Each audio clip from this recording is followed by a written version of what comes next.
National council for teacher education यानी कि राष्ट्रीय अध्यापक शिक्षा परिषद के द्वारा दिनांक 3 फरवरी 2021 को सभी राज्यों के प्रिंसिपल सेक्रेटरीज और सीबीएसई के चेयरमैन को टेट की परीक्षा में कुछ अहम बदलाव के क्रम में ऑफिशियल नोटिफिकेशन जारी किया गया है, जिसे आप स्क्रीन पर देख पा रहे होंगे।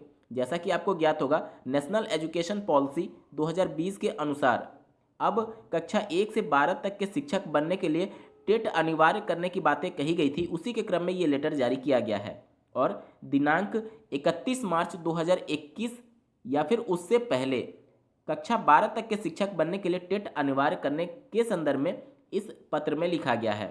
यहाँ पर मैं बता दूं कि कुछ राज्यों से सुझाव मांगे गए हैं कि क्या कुछ पैटर्न होना चाहिए या फिर टेट के संदर्भ में क्या कुछ समस्याएं आ रही हैं। और इसी के क्रम में इस लेटर में एक फॉर्मेट भी दिया गया है कि अब तक टेट की परीक्षा में कितने अभ्यर्थी सम्मिलित हुए हैं और कितने अभ्यर्थी पास हुए हैं, और सभी कुछ डेटा मांगा गया है सभी राज्यों से। और अगर कुछ सुझाव भी है तो इसके भी क्रम में सुझाव मांगे गए हैं।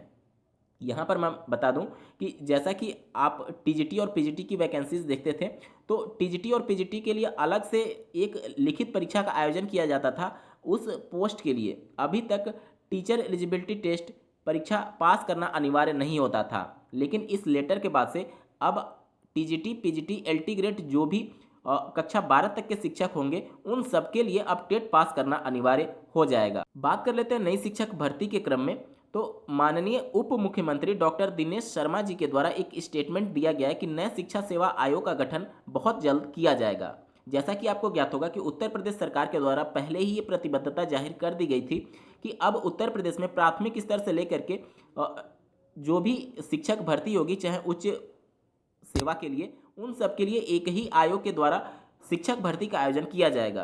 तो हो सकता है कि नई प्राथमिक शिक्षक भर्ती के लिए इसी सेवा चयन आयोग का वेट किया जा रहा हो कि जब इसका पूरा गठन हो जाएगा उसके बाद ही नई शिक्षक भर्ती निकाली जाए। और यूपी टेट के क्रम में भी हो सकता है कि इसी वजह से विलंब किया जा रहा हो, क्योंकि जैसे ही यूपी टेट होगा तुरंत सरकार पर फिर दबाव बनने लगेगा नई शिक्षक भर्ती जारी करने के क्रम में। तो सबसे पहले शिक्षा सेवा आयोग का गठन, जो कि पिछले 1 वर्षों से लंबित है, हालांकि कोरोना की वजह से कुछ इसमें बाधाएं उत्पन्न जरूर हुई थी, लेकिन अब स्थिति लगभग सामान्य हो चुकी है। तो निश्चित तौर पर सरकार को इस आयोग के गठन में तेजी दिखानी चाहिए, क्योंकि लाखों बेरोजगार अभी बैठे हुए हैं जो कि नई शिक्षक भर्ती का वेट कर रहे हैं। इस वीडियो को देखने के लिए आपका बहुत बहुत धन्यवाद। भगवान करे आपका दिन शुभ हो।